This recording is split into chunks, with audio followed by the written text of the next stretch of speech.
Where are you fighting God for control in your life right now? If you're like me, if you're like most of us, there's an area or two at least where we're still fighting with God for control.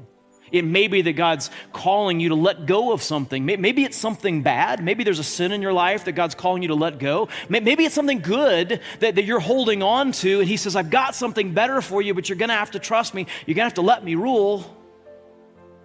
And we're fighting him for control. And so when we have those places in our lives where we're fighting God for control, we have to learn to let go and trust him. And this is the paradox of the Christian faith, that freedom comes through surrender. Victory comes through submission. It's all backwards. It's different than what the world tells you. D.L. Moody says this: the world has yet to see what God will do with the man fully consecrated to him. Fear of surrender will keep you from finding freedom in Jesus. There's a video on YouTube, I've watched it dozens of times, but it's how to catch a baboon. And so it takes place like in the jungles of Africa, there on the plain, there's a baboon and there's a guy who wants to catch it. And so what he does is he goes to the termite mound. Now, I didn't know this about termite mounds, but they're almost like made out of concrete, really, really hard.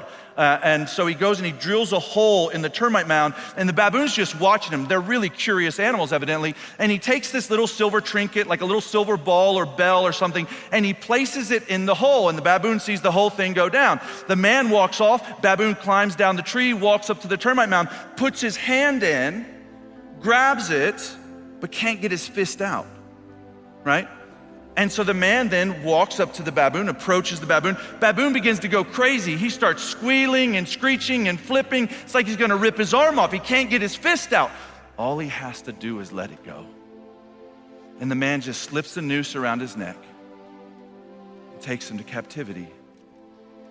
And I wonder, like, you don't think that Satan wants to take some of you or all of you to captivity?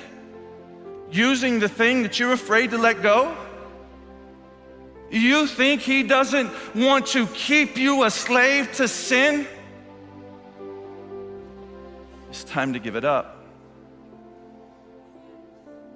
All he has to do is let it go. Let go of the way you thought it was supposed to go.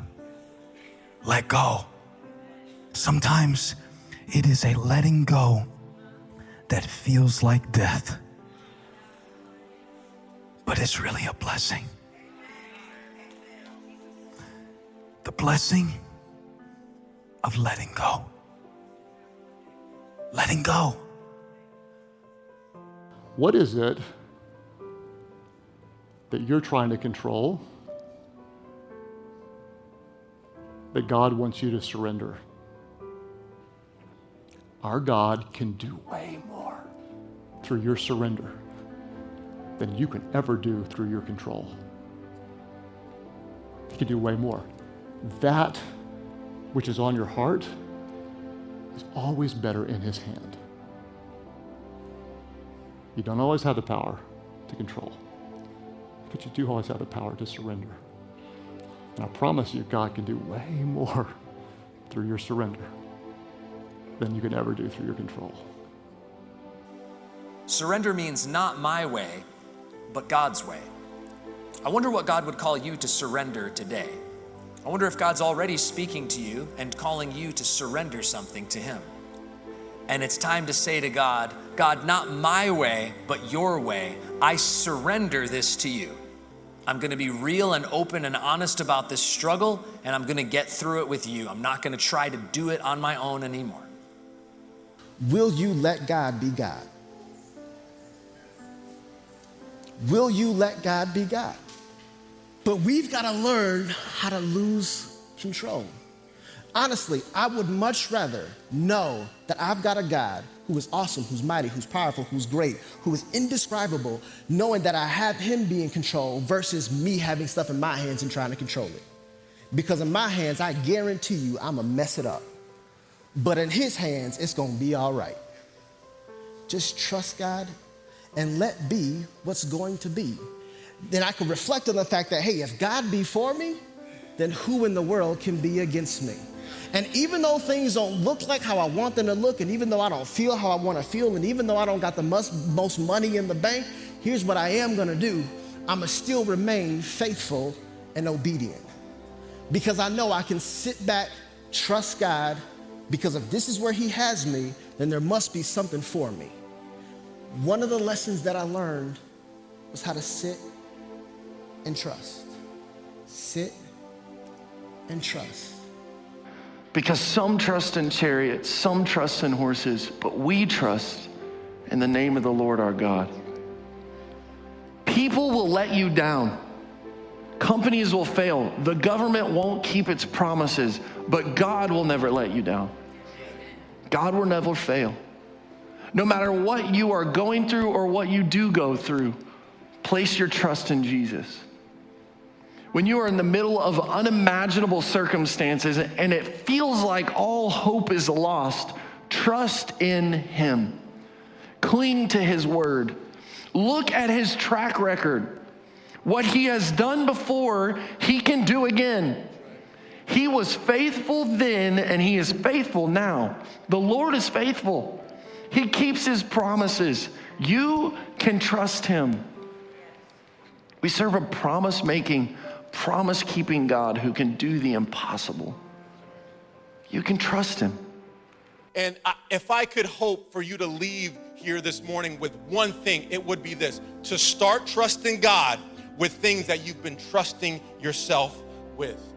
Proverbs 3:5 says, trust in the Lord with all your heart and do not lean on your own understanding. In all your ways acknowledge him and he will make your path straight.